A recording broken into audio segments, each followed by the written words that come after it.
खड़े होकर अंदर प्रणाम करें। चीज रहते जैसे सबसे लाता का आधार रहता है ताकि हम आए तो हमारे इतने पैसा दें प्रणाम करें ताली बजा ये सम्मान प्राप्त करने की इच्छा होती है नहीं।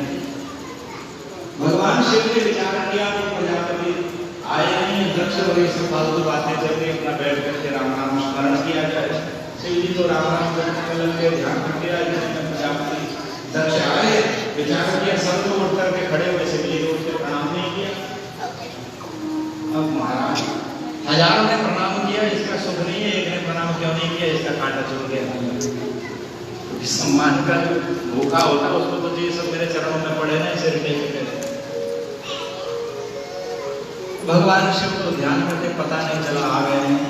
अब विचार करने लगा दक्ष कि इसको तो मैंने अपनी कन्या दी है, मेरा जमाई है, इसने मेरा सम्मान करना चाहिए था, लेकिन ये जानबूझ करके मेरा अपमान कर रहे हैं शिव, ऐसा मान लिया।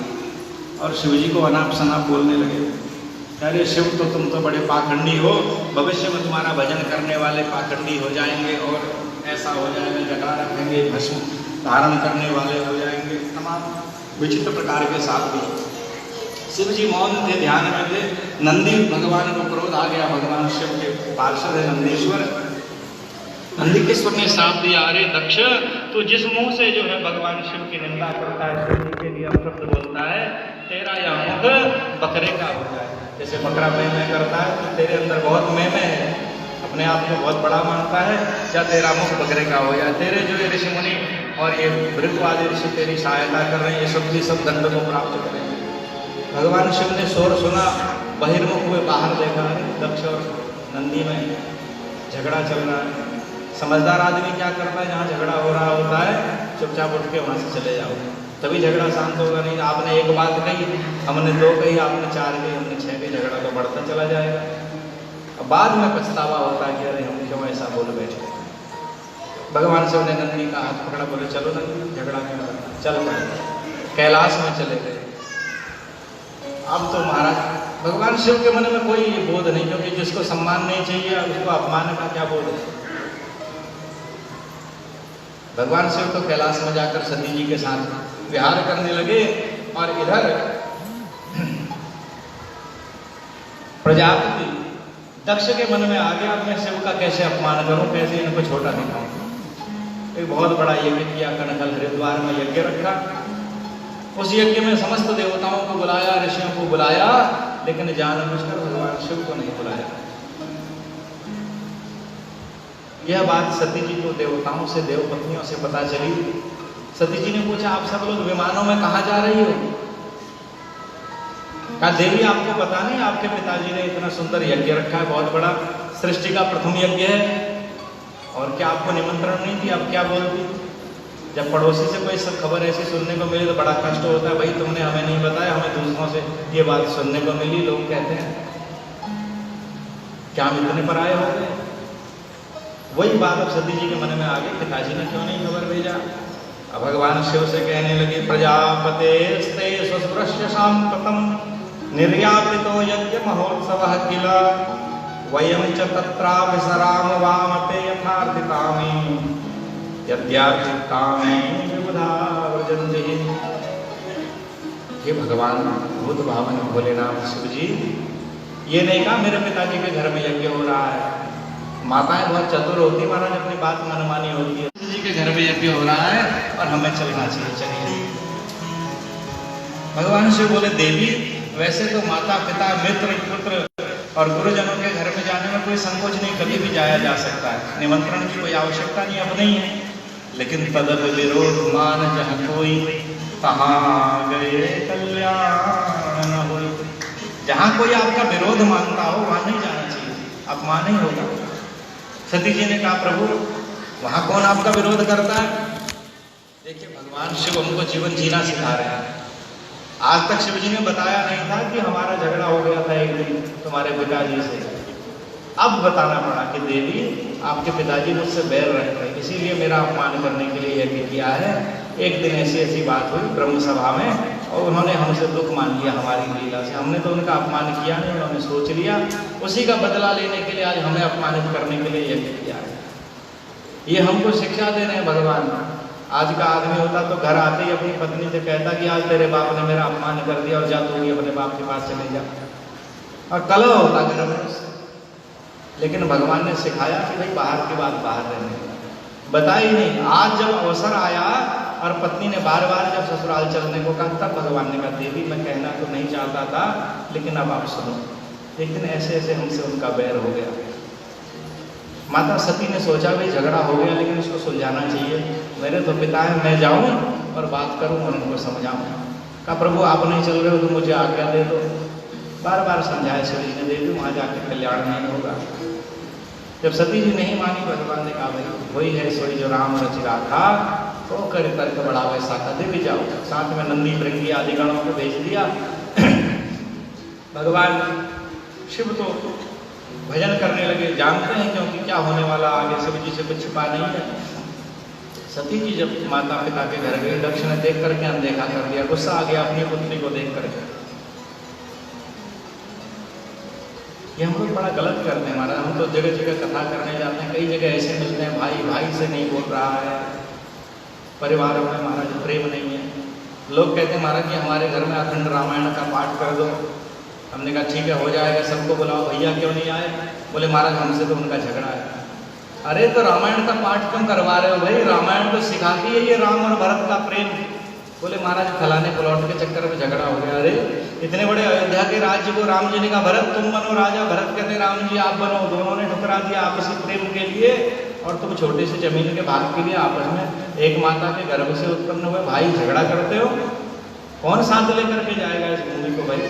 जब रामायण का पाठ करवा तो सीखो तो सही, उसमें क्या दिया गया, भ्रातृ प्रेम कैसा होना चाहिए, तब तो पाठ का लाभ है, नहीं तो कुछ लाभ नहीं। माता सती गई, दक्ष ने देख करके अनदेखा कर दिया, अपमान कर दिया। बहनें भी बहुत मुस्कुरा करके मिली, बहनों ने भी महाराज व्यंग्य वचन सुनाए। अरे सती निमंत्रण तो तुमको आया नहीं होगा, लेकिन चलो आ गई, अच्छा किया, इसी बहाने भेंट हो गई। बुरा लगा सती। माता के पास गई, माँ तो माँ होती, उसके लिए कोई पराया नहीं। माँ ने हृदय से लगाया, बेटी तो आ गई, अच्छा किया। जब यज्ञशाला में जाकर देखा भगवान शिव का स्थान ही नहीं, शिव का भाग नहीं, क्रोध आ गया माता सती को। और महाराज अपने पिता दक्ष को बुला करके, प्रजापति दक्ष इधर आओ, ऐसा कहकर फटकारने लगी क्रोध से। यद्यक्षरम नाम गिरितम नाम सकत प्रसंगादगमासुरंति तत् पवित्र कीर्तिर्तमलंघ शासनम भवान हो द्विष्ट शिवम शिवेतरः। अरे पिताजी, जिन भगवान शिव के दो अक्षर के नाम को शिव शिव को जपने से पापी व्यक्ति भी पाप मुक्त हो जाता है, दुखी से दुखी व्यक्ति भी प्रसन्न हो जाता है। शिव शिव कहने से इतनी महिमा है, और आप उन शिव से द्वेष करके अपना कल्याण चाहते हो। आपकी बुद्धि तो ठिकाने पर है पिताजी। आप जानते हो शिव को आप अपना जमाई समझ रहे हो, जगत के स्वामी है शिव, भगवान है, साक्षात ईश्वर है। ये तो आपका सौभाग्य है कि उन्होंने आपको अपना ससुर होने का सौभाग्य प्रदान किया। हे पिताजी आपकी कैसी बुद्धि हो गई। अब शिव जी के निमित्त दक्ष और भिन्न भिन्न बातें बकवाद करने लगा। माता सती ने कहा कर्णौ पिधाय निर्याद्यद कल्पईशे धर्मा वितर्य अस्नेभिर्निभिर रश्यमाने छिन्द्यात् प्रसह्य रुषति मसतिं प्रमुच्ये जिह्वा मसूनपि ततो विसृजेत् सधर्मः। हे पिताजी, धर्म की ऐसी मर्यादा है, कर्णौ पिधाय। जब कोई आपके इष्ट की या भगवान की निंदा करता है तो कान बंद करके वहां से चले जाना चाहिए, निंदा नहीं सुननी चाहिए। और यदि आप में सामर्थ्य या ताकत है तो उसकी जीभ पकड़ के तलवार से काट देनी चाहिए। माता सती कहती मैं भगवती हूँ, जगत जननी, मुझ में सामर्थ्य में आपकी जीभ भी काट सकती हूँ और कान बंद करके वापस शिव जी के पास भी जा सकती हूँ। लेकिन अगर आपकी जिह्वा काट दूंगी तो लोग कहेंगे कि माँ बेटी ने अपने पिता की जिह्वा काट दी, लोगों के लिए अच्छा संदेश नहीं जाएगा। और कान बंद करके यदि वापस शिव जी के पास जाता हूँ, कभी भगवान शिव मुझे कहेंगे हे दाक्षायणी, हे दक्ष पुत्री, हे दक्ष कुमारी, आप आओ बैठो, कुछ बात करेंगे। मुझे आपके द्वारा शिव के अपमान का बार बार स्मरण होगा, मेरा हृदय दुखित होगा।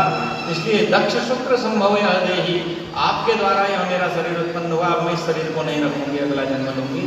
ऐसा कहकर सती जी ने वहीं योगाग्नि से अपने शरीर को और भस्म कर डाला। हाहाकार मच गया चारों ओर, नंदी भृंगी आदि गण रुदन करने लगे, माता ने शरीर जला दिया योग अग्नि में।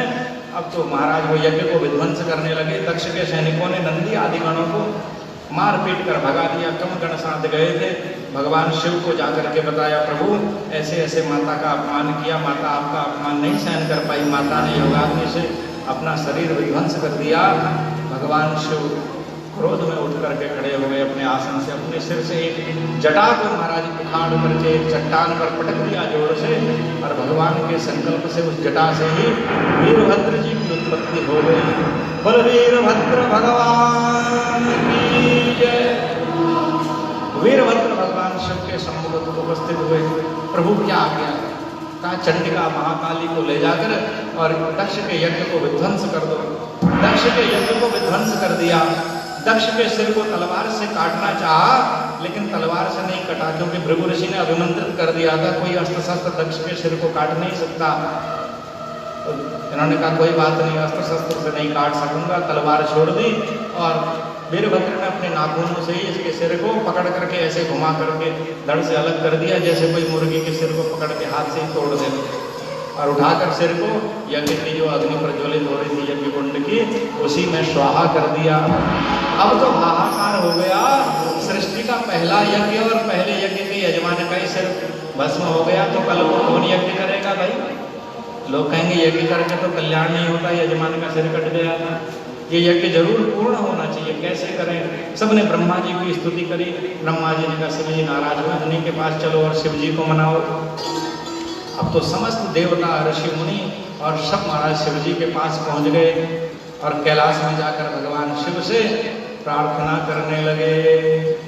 कैलाश के निवास नमो बार बार हूँ, नमो बार बार हूँ, आयो शरण तिहारी भोले तार तार तू। कैलाश के निवासी नमो बार बार हूँ, आयो शरण तिहारी भोले तार तार तू। आयो शरण तिहारी भोले तार तार तू। आयो शरण तिहारी भोले तार तार तू। भक्तों को तुमने शिव कभी निराश ना किया, भक्तों को तुमने शिव कभी निराश ना किया, भक्तों को तुमने शिव कभी निराश ना किया, भक्तों को तुमने शिव कभी निराश ना किया। मांगा जिन्हें जो चाहा वो वरदान दे दिया, मांगा जिन्हें जो चाहा वरदान दे दिया। बड़ा है तेरा दायरा, बड़ा दातार तू, बड़ा है तेरा दायरा, बड़ा दातार तू। आयो शरण तिहारी भोले तार तार तू, आयो शरण तिहारी भोले तार तार तू। कैलाश के निवास नमो बार बार हूँ, नमो बार बार हूँ, आयो शरण तिहारी भोले तार तार तू।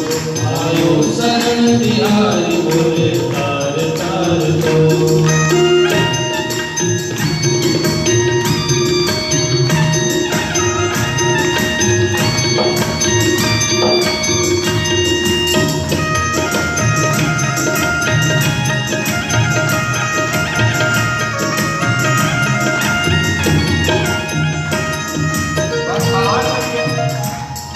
बखान क्या करूं मैं राखों के ढेर का, बखान क्या करूं मैं राखों के ढेर का, बखान क्या करूं मैं राखों के ढेर का, बखान क्या करूं मैं राखों के ढेर का।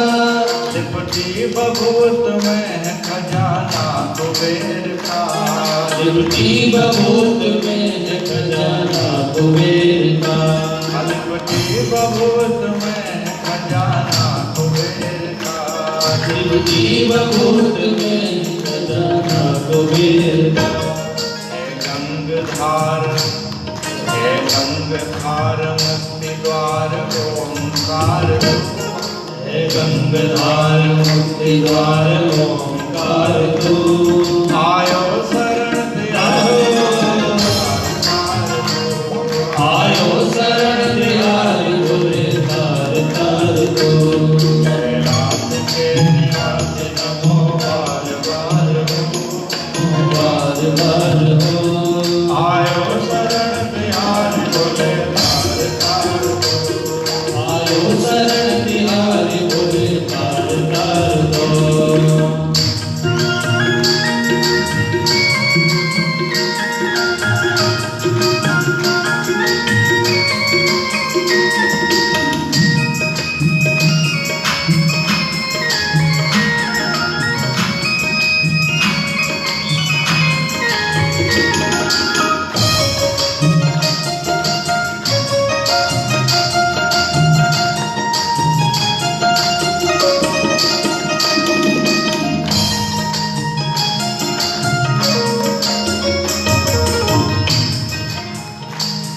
क्या क्या नहीं दिया हम क्या प्रमाण दें क्या क्या नहीं दिया हम क्या प्रमाण दे क्या क्या नहीं दिया हम क्या प्रमाण दें क्या क्या नहीं दिया हम क्या प्रमाण दे तेरी कृपा के आश्रय सारा जहान है तेरी कृपा के आश्रय सारा जहान है हाँ तेरी कृपा के आश्रय सारा जहान है तेरी कृपा के आश्रय सारा जहान है जहर पिया जीवन दिया कितना उदार तू कितना उदार तू आयो शरण दयाल बोले तार तार तू। आयो शरण दयाल बोले तार तार हो कैलाश के निवास नमो बार बार हो नमो बार बार हो आयो शरण दयाल बोले तार तार हो कैलाश के निवासी नमो बार आयो शरण दयाल बोले तार तार हो आयो शरण दयाल बोले तार तार हो। आयो शरण दयाल बोले तार तार हो आयो शरण दयाल बोले तार तार हो बोलवानी शंकर भगवान की जय। अब तो महाराज भगवान शिव की स्तुति की देवताओं ने। भगवान शिव कैसे हैं? क्षणे रुष्टा क्षणे तुष्टा रुष्टा तुष्टा क्षणे क्षणे। भगवान शिव थोड़ी सी पूजा से महाराज प्रसन्न हो जाने वाले, गुस्सा भी जल्दी हो जाते हैं, संत जन तो जल्दी मान भी जाते हैं। ये संतों की महिमा होगी। भगवान शिव परम संत है, प्रसन्न हो गए, बोले अरे तो मैंने गुस्सा ऐसे ही किया था, कोई बात नहीं, चलो तुम्हारे यज्ञ को सफल कर दें। का यजमान को इधर लाओ, बोले महाराज ये तो धड़े धड़े का सिर लाओ, हम चिपका देंगे। महाराज सिर तो आपके वीरभद्र जी ने अग्निकुंड में स्वाहा कर दिया, अभी तक तो खत्म हो गया, क्या करें? बोले अच्छा जाओ कोई जीव ऐसे मिले तो उसको सिर ले आओ, बकरी का ही सिर ले आए महाराज, क्योंकि नंदी का साप भी सच करना था। नंदी ने कहा था बकरे का मुंह हो जाएगा, और बकरे का सिर। भगवान शिव ऐसे बड़े शल्य चिकित्सक हैं कि ऐसी तो महाराज ऑपरेशन, ऐसी सर्जरी आज का डॉक्टर भी कोई नहीं कर सकेगा कि दूसरे का सिर जोड़ दे। आज के डॉक्टर तो कहते हैं एक ही ब्लड ग्रुप मिलना चाहिए, आपका बकरे का ब्लड अलग और मनुष्य का अलग देखो, और मिला दिया भगवान शिव ने, उनके संकल्प से जीवित हो गया। जीवित हो गया। पहले तो अहंकार से भगवान शिव का अपमान करता था, अब तो महाराज भगवान शिव के चरणों में पड़ करके और स्तुति करने लगा। लेकिन अब बकरे के मुंह से स्तुति क्या निकलती, वही बकरे की जैसी आवाज करने लगा। भगवान शिव मुस्कुराने लगे, हंस गए। हंस गए तो महाराज दक्ष सुख हो गए, चलो प्रसन्न हो गए भगवान। आज भी भक्त लोग भगवान शिव को जल चढ़ाते और मुंह से ऐसी आवाज निकालते हैं कि जिससे दक्ष प्रजापति की जो है याद आ जाए भगवान को, अपने ससुर जी की, और भगवान शिव जी प्रसन्न हो जाए। इसलिए भोले बम इस प्रकार से आवाज भक्तगण आज भी निकालते हैं शिव का ध्वनि करते हुए। दक्ष के यज्ञ को संपन्न किया। जिस जिस देवता ऋषि मुनि का महाराज अंग भंग किया था, सबके अंगों को ठीक किया भगवान शिव ने, सबका विधान बनाया। सबने कहा भाई भगवान शिव अब आपका तो यहाँ भाग रखा नहीं था यज्ञ में, क्या किया जाए? सभी देवताओं ने एक मत से निर्णय किया कि यज्ञ के बाद जो बचा हुआ जो अंश होगा वह भगवान शिव का रुद्र का भाग होगा। हमसे कोई कहेगा कि सब पार्टी के बाद बचा हुआ तुम्हारा होगा तो हम तो गुस्सा हो जाएंगे, भाई सम्मान कर रहे हो कि अपमान। लेकिन भगवान शिव ने कहा हम प्रसन्न है इसी में, यज्ञ करो, यज्ञ के बाद जो बचा होगा वो हमारा होगा। ठीक है। इसीलिए जब कोई आप लोग यज्ञ आदि करते हैं, आज तो यज्ञ आदि करवाना वैसे धन अर्जित करने का एक लक्ष्य हो गया है कि चलो यज्ञ करवाएं, इससे कोई धन इकट्ठा हो जाएगा। लेकिन आखिरी में बचा हुआ शिव जी का भाग हो जाता है हमारा, जिसने कोशिश करेंगे उसको बचाया नहीं, लगा दें अगले यज्ञ में फिर भगवान दे देंगे, उसको खूब भंडारा कर दो, खूब सबको पवा दो, अपने उपयोग में धन यज्ञों आदि से इकट्ठा करके अपने उपयोग में नहीं लेना। धर्म के काम में लगा दो अच्छा है, या मंदिर के लिए आप लगा सकते हो तो अच्छा, शिव जी का ही काम है वो लग जाएगा। लेकिन अपने उपयोग में कभी यज्ञ आदि से बचे हुए धन को और इसलिए ना करें कि भाई इससे हम अपना कुछ उपयोग कर लेंगे, वो फिर कष्ट देने वाला वह धन हो जाएगा। इधर महाराज मनु और शत्रुपा के दो पुत्र भी हुए, उत्तानपाद और प्रियव्रत। उत्तानपाद की दो पत्नियां थी, सुरुचि और सुनीति। सुनीति के पुत्र हुए ध्रुव और सुरुचि के पुत्र हुए उत्तम। सुरुचि जो दूसरी पत्नी थी उससे उत्तानपाद राजा विशेष प्रेम करते थे। ये सुरुचि सुनीति हम सबके जीवन में होती है महाराज। जब आप कोई काम करने जाते हैं तो हमारी जो अंदर की सुनीति होगी वो कहती है भाई नीति कहती है ऐसा मत कर, ये ठीक नहीं है। लेकिन फिर हमारी रुचि कहती है कि अरे एक बार कर लेते हैं, और सुरुचि जीत जाती है। सुरुचि हमको प्रिय होती है, मन की रुचि से हम काम करते हैं, नीति कहती है ऐसा मत कर तो दंड भोगेगा, लेकिन हम नीति की बात को नहीं मानते। ये उत्तानपाद भी महाराज सुनीति से विशेष प्रेम नहीं करते और सुरुचि से प्रेम करते हैं। लेकिन सुनीति का ही पुत्र ध्रुव होता है महाराज, जो नीति से चलता है। ध्रुव माने अटल रहने वाला, जिसको कोई मिटा नहीं सके। नीति से आप चलो, भले ही परिणाम थोड़ा देर से मिले, लेकिन जो आपको लाभ मिलेगा वो अटल होगा, अक्षय होगा।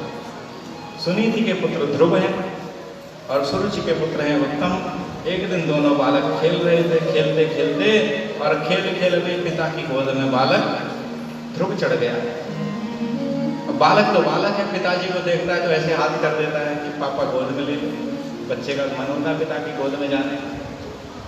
लेकिन सुरुचि को ये बात पसंद नहीं आई और सुरुचि ने ध्रुव जी को पिता उत्तानपाद की गोद से उठाकर नीचे रख दिया और कहा कि बेटा तेरे इतने कर्म नहीं है तो पिता की गोद में बैठ सकते। ध्रुव जी 5 वर्ष के छोटे से बालक कहने लगे मैया मैं क्यों नहीं बैठ सकता, मैं भी तो इनका पुत्र हूँ, ये मेरे पिताजी हैं। तो माँ ने ऐसी बात बोल दी। देखो कई बार हम अपने अंदर के दोष के कारण, अपनी कुत्सित छोटी भावना के कारण बच्चों के सम्मुख ऐसी बात बोलते थे। बोलना नहीं चाहिए, बच्चों को बड़ा असर पड़ता है। बोले बेटा तो पुत्र तो है इनका, लेकिन तूने मेरी कोख से जन्म नहीं लिया है। अगर तुझे पिता की गोद में बैठना है तो जा वन में जाके तपस्या कर, और तपस्या करके जब भगवान का अगर दर्शन हो जाए तो भगवान से मांगना कि ये शरीर छोड़ करके मुझे सुरुचि के गर्भ से जन्म दो। तब पिता कितना इसको अभिमान है कि जब भगवान का ही कोई दर्शन कर लेगा तपस्या करके तो फिर वो गर्भ में वास क्यों पाएगा दोबारा।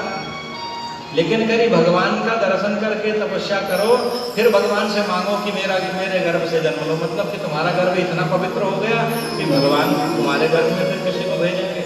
ये इसका अभिमान है सुरुचि का। अपमान किया उन्होंने बालक ध्रुव का और ध्रुव को भगा दिया वहां से। अब तो ध्रुव रोते रोते रुदन करते अपनी मैया सुनीति के पास जो एकांत में रहती है राज्य में, एक उपवन में कुटिया बनाकर और माता के पास पहुंच गए।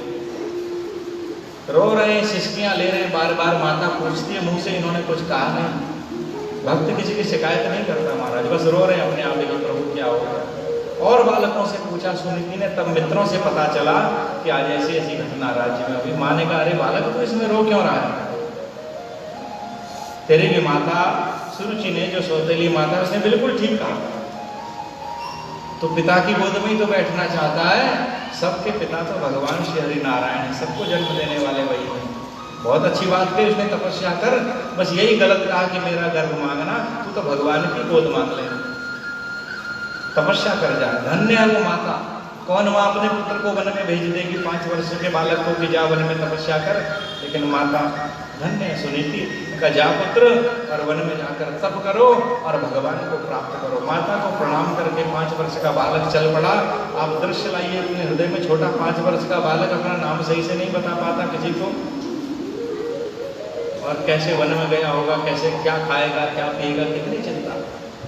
लेकिन भगवान के भरोसे माँ ने भी छोड़ दिया, कहा प्रभु आपकी प्राप्ति के लिए आ रहा है, आप देखना, आपको समर्पित है, आपका ही दिया बालक है। तो महाराज ये संकेत है, ये वन में थोड़ा सा ही गए थे कि नारद जी पहुंच गए रास्ते में। नारद जी ने कहा ध्रुव अहो क्षत्रिय दायाद, हे क्षत्रिय बालक, तुम्हारा क्रोध कितना तीव्र है कि छोटी सी बात पर तुमने घर छोड़ दिया। अरे तुम कहो अभी हम तुम्हारे पिता से बात करेंगे, मेरी बात को टाल नहीं सकते उत्तान पात, मैं तुमको आधा राज्य दिलवा देता हूँ। साधारण व्यक्ति होता लोभी तो आ जाता, चलो आधा राज्य तो मेरा हो गया। लेकिन भक्त विचार करता है कि मेरे साथ क्या घटना घट रही है। अरे अभी मैं भगवान की भक्ति मैंने की नहीं, केवल मन में विचार किया भगवान का भजन करूंगा तो आधा राज्य मुझे मिलने को तैयार हो गया है, फिर मैं इस राज्य के लोभ में क्यों जाऊं। अब तो मैं दृढ़तापूर्वक भगवान की भक्ति करूंगा, और दृढ़ हो गया। जब दृढ़ संकल्प हो गया, वन को जाने लगे, तो नारद जी ने कहा अच्छा रुको रुको, देखो तुम्हारी मैया जो है घर में दुखी हो रही होगी, जाओ। ध्रुव जी ने कहा मेरी मैया ने आज्ञा दे करके भेजा। नारद जी आप कौन हैं? इन्होंने कहा मैं नारद हूँ। ध्रुव जी तो छोटे बालक थे, बोल पड़े कि आप असली वाले नारद जी हो कि नकली वाले? अरे असली नकली मतलब? बोले मेरी मैया तो कहती थी कि कोई भगवान की भक्ति करता है तो नारद जी उसकी मदद करते हैं, संत हैं, उसको भगवान की भक्ति बताते हैं, और आप तो मुझको घर को वापस भेज रहे हो, आप असली वाले नारद जी नहीं हो। नारद जी बालक के इस भोलेपन को देखकर प्रसन्न हो गए, बोले मैं तुम्हें भगवान की भक्ति का मार्ग बताऊंगा ना बालक। ऐसा कहकर और भगवान का ध्यान सिखाया। कैसा भगवान का सुंदर ध्यान है, सुंदर नीलमणि के समान भगवान की अंग कांति है, सुंदर सुंदर भगवान के और घुंघराले केश है, अलकावली है, सुंदर किरीट मुकुट भगवान ने धारण किया हुआ है, चतुर्भुज भगवान का स्वरूप है, शंख चक्र गदा पद्म भगवान की 4 भुजाओं में स्थित है। भगवान के वक्षस्थल में कौस्तुभ मणि है, एक और भृगुलता का चिन्ह है, एक और श्रीवत्स का चिन्ह है। भगवान ने सुंदर पीताम्बर धारण किया हुआ है, भगवान की कटी में सुंदर गोंदनी है। इस प्रकार भगवान का नक्शिक स्वरूप बताया नारद जी ने, मस्तक से लेकर चरण तक भगवान के स्वरूप हमें पता होना चाहिए, तभी तो हम ध्यान कर सकते हैं। ध्यान बताया और ध्यान बताकर कहा हे बालक अब तुम ऐसा करो कि यमुना जी के तट पर चले जाओ, वृंदावन में, मथुरा में, और उस मधुवन में जाकर एक मंत्र तुम्हें प्रदान करता हूँ, इस मंत्र का जप करना और जो ध्यान बताए इसी स्वरूप का ध्यान करना। क्या मंत्र बताया? का ओम नमो भगवते वासुदेवाय मंत्रेणानेन देवस्य कुर्यात् द्रव्यमयी मुग्ध सपर्याम विधेर द्रव्य देश काल विभाग। मानसिक पूजा करना भगवान की, और अथवा देश काल के अनुसार जो उपलब्ध होंगे पत्र पुष्प जल, उससे भगवान को समर्पित करके भगवान की पूजा करना और निरंतर इस द्वादशाक्षर मंत्र का जप करना। अब तो नारद जी के हृदय में बात पक्की हो गई और मधुवन में पहुँचे, वृंदावन मथुरा के पास में, और यमुना जी के तट पर गए, यमुना जी में स्नान किया, यमुना जी के जल का आचमन किया, और ध्रुव जी महाराज एक पैर पर खड़े हुए। 5 वर्ष का बालक एक पैर पर खड़ा, दोनों हाथ ऊपर, एक पैर मोड़ करके अपनी जंघा से दूसरे पैर से लगा दिया, इसको ध्रुव आसन कहते हैं। और भगवान के मंत्र का जप करने लगे। ध्रुव जी के साथ हम सब भी जप करें प्रेम से। ओम नमो भगवते वासुदेवाय, ओम नमो भगवते वासुदेवाय, ओम नमो भगवते वासुदेवाय, ओम नमो भगवते वासुदेवाय, वासुदेवाय नमो नंदनंदनाय, वासुदेवाय हरि नंदनंदनाय,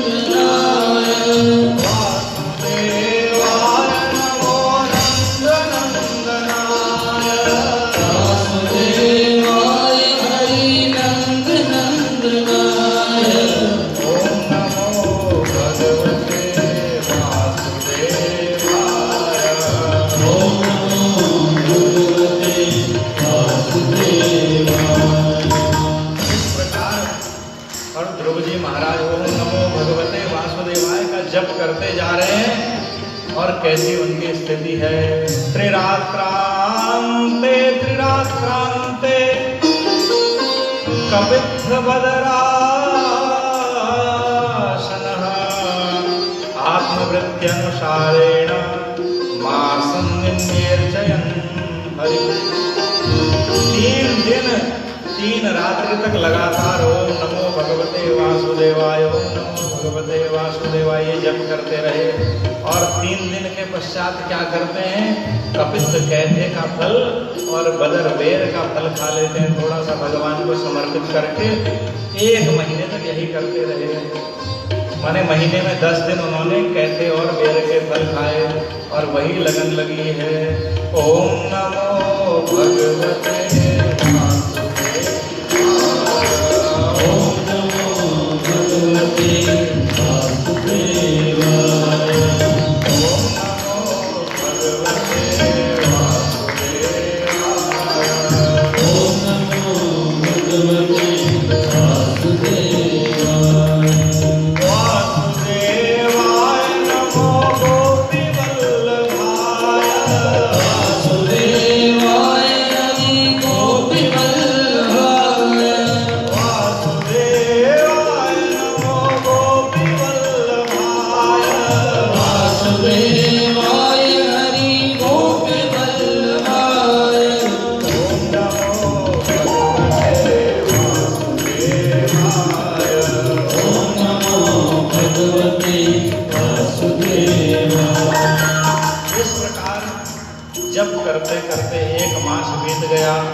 अब तो और कठिन इन्होंने तपस्या करनी प्रारंभ कर दी।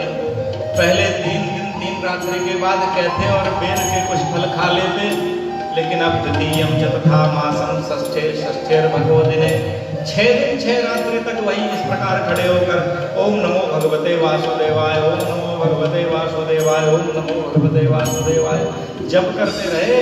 और 6 दिन के अंतर में क्या करते हैं, तृणपर्णा विशेषणो कृतान्नोप्यर्च्यभुम, तिनके और पत्ते, पेड़ों के कोमल कोमल जो कोपले हैं पत्ते वो खा लेते हैं, घास के कोमल कोमल तिनके खा लेते हैं 6 दिन में।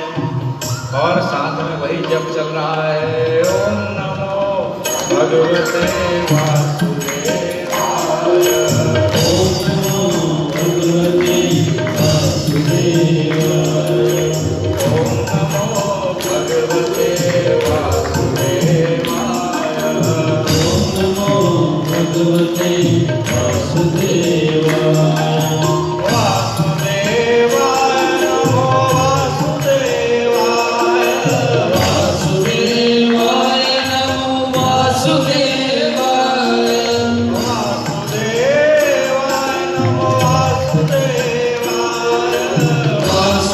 वासुदेवाय नमो वासुदेवाय ओम नमो भगवते वासुदेवाय ओम नमो भगवते वासुदेवाय।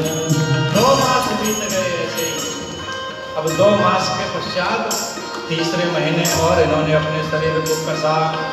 तृतीयम चानयन मासम नवमे हनि अब भक्षोत्तम श्लोक मुपाधावत समाधिना।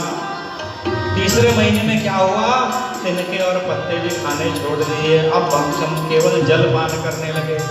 6 दिन में नहीं 9 दिन में, 9 दिन 9 रात्रि तक यूं ही खड़े रहकर नमो भगवते वासुदेवाय ओम नमो भगवते वासुदेवाय जप करते। और 9 दिन के पश्चात यमुना जी में उतरते और चुल्लू भर करके 2 अंजलि जल पी लेते यमुना जी का, और फिर वही जप करते रहते, ओम नमो भगवते वासुदेवाय ओम नमो भगवते वासुदेवाय ओम नमो भगवते वासुदेवाय ओम नमो भगवते वासुदेवाय वासुदेवाय नमो राधावल्लभाय वासुदेवाय नमो राधावल्लभाय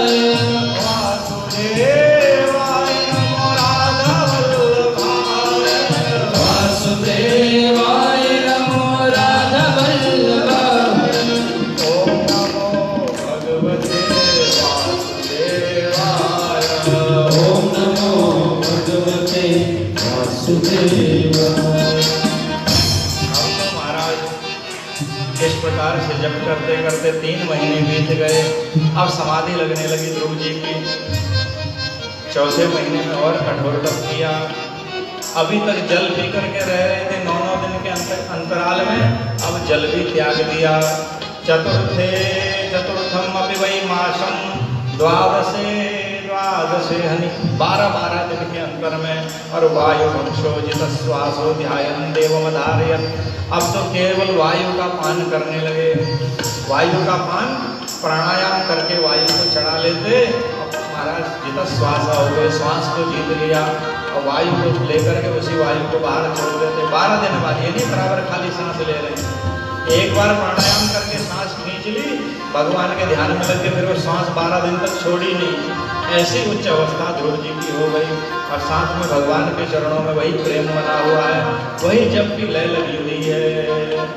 ओम नमो भगवते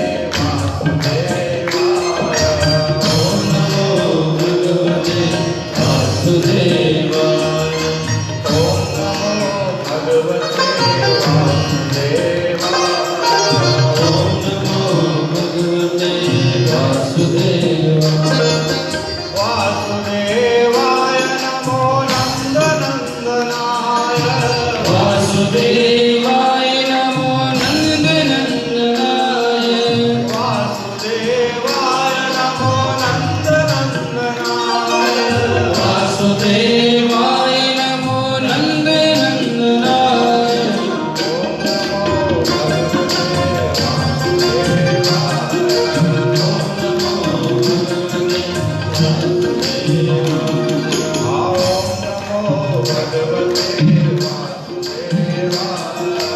ओम नमो भगवते वासुदेवाय।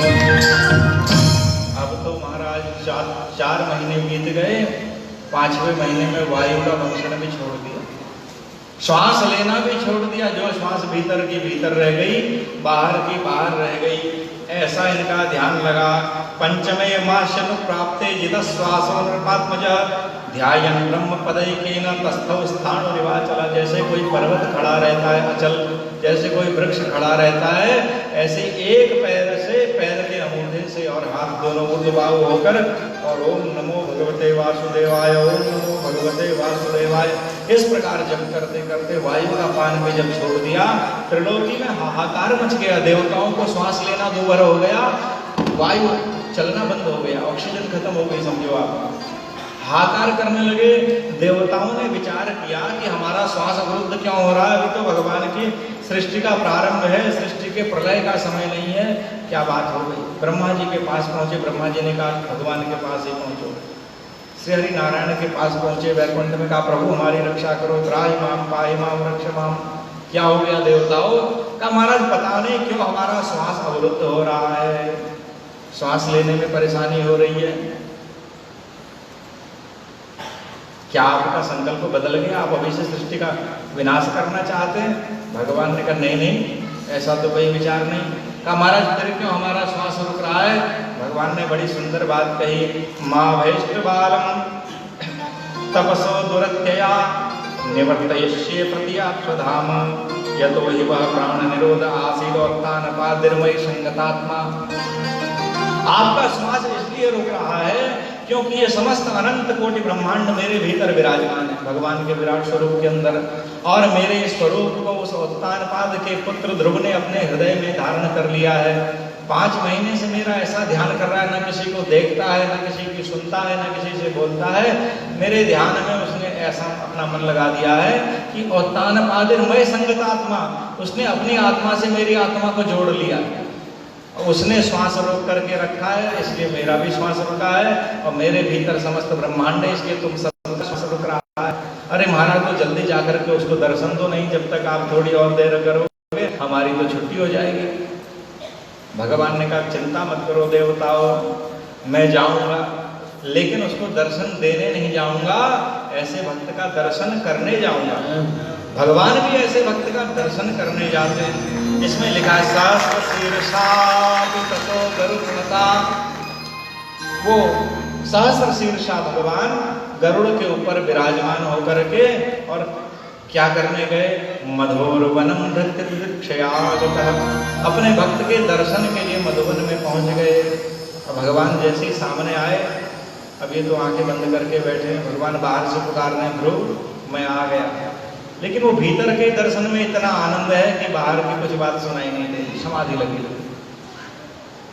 ध्रुव जी ने, अब भगवान ने विचार किया क्या करें, हम तो बाहर खड़े हैं और भक्त अपने भीतर के ही दर्शन में आनंदित हो रहा है। भगवान ने अपनी माया से महाराज भगवान का जो भीतर स्वरूप था उसको हटा दिया। अब भीतर का स्वरूप जो 6 महीने से 5 महीने से जिसका आस्वादन कर रहे थे वो एकदम से अदृश्य हो गया। तो जैसे जल के बिना मछली तड़पती ऐसे तड़पने लगे ध्रुव जी, कहाँ चले गए मेरे भगवान। और तुरंत जैसे नेत्र खोले तो देखे ठाकुर जी सामने खड़े, भगवान सम्मुख उपस्थित हो गए। अब तो ध्रुव जी भगवान को देखने लगे। अब विचार करिए वो व्यवस्था, 5 वर्ष के छोटे से बालक हैं, 5 वर्ष का बालक बहुत दिनों बाद अपने पिता को देख लेगा तो क्या करेगा? केवल यही करेगा, पिताजी बस गोद में ले लो। परम पिता परमात्मा है। ध्रुव जी ने भगवान को देखा तो इनके मन में क्या हुआ? व्यास जी कहते हैं दृगभ्याम प्रपश्यन प्रविपन निवार भगा, आंखों से ऐसे देखने लगे भगवान को मानो आंखों से भगवान को पी जाएंगे, भगवान के स्वरूप को आंखों से अपने भीतर ले लेंगे, इतने प्रेम से नेत्रों से देखने लगे। और चुम्बन निवास्य भुजैरिवाष्टिशन, इनका मन ऐसा होने लगा कि मैं भगवान को हृदय से लगा करके और भगवान को चुम्बन भगवान का ले लूं और भुजैरिवाष्टिशन, अपने भुजाओं से भगवान के गले में हाथ डाल करके भगवान का आलिंगन कर लूं। ध्रुव जी का ऐसा मन होने लगा। फिर मन में विचार आया, अरे मैंने अपनी मैया से पूछ करके तो मैं आया ही नहीं कि जब भगवान सामने मिल जाएंगे तो मैं क्या कहूँगा। छोटे बच्चे थे, बातें बनाना तो जानते नहीं थे, कोई स्कूल भी गए नहीं थे कि कुछ प्रार्थना सीख करके आए और भगवान सामने आए तो मैं क्या कहूँ। भगवान भक्त के हृदय की बात समझ गए, मेरे भक्त के मन में और मेरी प्रार्थना की इच्छा हो रही है। पस्पर्श बाले कृपया कपोले, भगवान ने अपना शंख, जो ब्रह्ममय शंख है, उसको उठाकर ध्रुव के गालों से ऐसे छुआ दिया। जो विद्यालय नहीं गए थे कभी ध्रुव, और लेकिन भगवान का ब्रह्ममय शंख जैसे ही भगवान को बालक ध्रुव के गालों से स्पर्श हुआ तो महाराज भीतर ज्ञान ही ज्ञान प्रकट हो गया।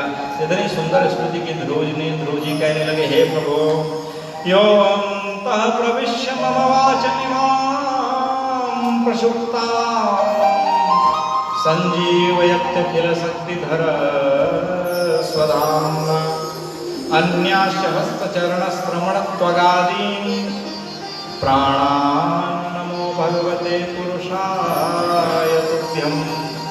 हे प्रभु योऽन्तः प्रविश्य मम वाचमिमां प्रसुप्ताम्, आपने मेरे भीतर प्रविष्ट होकर मेरी सोई हुई वाणी को जगा दिया है। जो जन्म जन्मों से सोया हुआ ज्ञान था, सोई हुई वाणी थी, आपने इसको जगा दिया, मेरे ज्ञान के चक्षु खोल दिए हैं। हे नाथ, कुछ लोग तो आपको हाथ जोड़कर प्रणाम करते हैं, कुछ मस्तक टेक करके प्रणाम करते हैं, कुछ साष्टांग लेट करके प्रणाम करते हैं, लेकिन प्राणान नमो भगवते पुरुषाय तुभ्यम, मैं अपने प्राणों को ही आपके चरणों में समर्पित करके आपको प्रणाम करता हूँ। बोल भक्तराज ध्रुव जी की जय। इस प्रकार ध्रुव जी ने स्तुति की। भगवान ने ध्रुव जी को आशीर्वाद दिया, कहा हे ध्रुव क्या चाहते हो? बोले प्रभु जी अपने साथ ले चलो अपने धाम। भगवान ने कहा बेटा हम ले तो चलते, लेकिन लोग कहेंगे एक 5 वर्ष का बालक वन में गया और वहीं गायब हो गया, किसी जानवर ने खा दिया होगा, पता नहीं। लोग भक्ति के मार्ग पर आगे नहीं आएंगे। आपको वापस जाना है, राज्य करना है, ताकि लोगों को आपका चरित्र सुन करके प्रेरणा मिले और लोग मेरी भक्ति करें। आप जाओ, तब तक आपके लिए मैं दिव्य ध्रुवलोक की कल्पना करता हूँ, दिव्य ध्रुवलोक बनाऊंगा। क्यों ध्रुवलोक बनाऊंगा? वैसे तो ध्रुव में तुमको अपना ही लोक दे देता वैकुंठ, लेकिन जब तुम घर छोड़कर घर से निकले थे तो ध्रुव जी के मन में एक ऐसी प्रेरणा आ गई कि आज मेरी माता ने मुझे पिता की गोद से उठाया है, ऐसी गद्दी पर बैठूंगा जिस पर पहले कोई बैठा ही नहीं होगा। तो भगवान ने कहा तुम्हारा संकल्प पूरा करना है, अपनी गद्दी पर भी बैठाता हूँ तो वो मेरी ड्यूटी है, मैं बैठा हूँ उसमें, क्योंकि तुम्हारे लिए नया ध्रुवलोक में बनाऊंगा जो मेरे वैकुंठ के समान ही ऐश्वर्य वाला है। और तब तक आप 36,000 वर्ष तक पृथ्वी में शासन करो, राज्य करो। ध्रुव जी ने बहुत प्रेम पूर्वक हमारा राजकाज किया, आए, पिता ने बड़ा स्वागत किया। बोलो भक्तवत्सल भगवान की जय। समय 11 बज गया है, आरती करें। और कल भगवान श्री कृष्ण के जन्म की लीला होगी। हरि अनंत हरि कथा अनंत। कथा तो इतनी है महाराज, ये कथा की महिमा है। और इसमें कहा गया है कि जब सूर्योदय से सूर्यास्त तक कथा सुनाई जाए 12 घंटे, तब ये 7 दिन में पूरी होती है। तो जैसी भगवान की कृपा होगी, और कल भगवान का जन्मोत्सव होगा, सब लोग सुंदर सुंदर परिधान पहन करके आवें और भगवान के उत्सव में खूब आनंद लें। बोलो भक्तवत्सल भगवान की जय।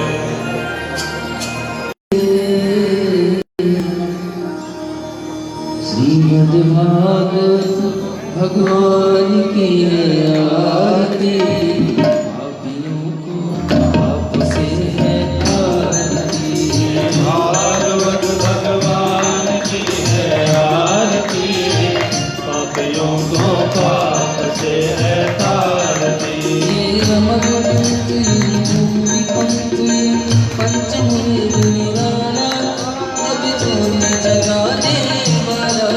ये अमर ग्रंथ यह मुक्ति पंथ यह पंचम वेद निराला, जब ज्योति जगाने वाला।